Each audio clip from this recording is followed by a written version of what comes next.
one of the techniques I like to use is just a sweeping motion. So whenever you're going forward, you turn into it and then make sure you retrace your exact steps. You don't ever want to turn and cut back into stuff because it potentially slinks the boards to operate.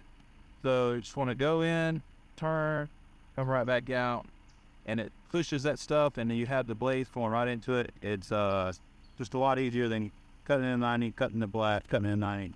So we'll try that.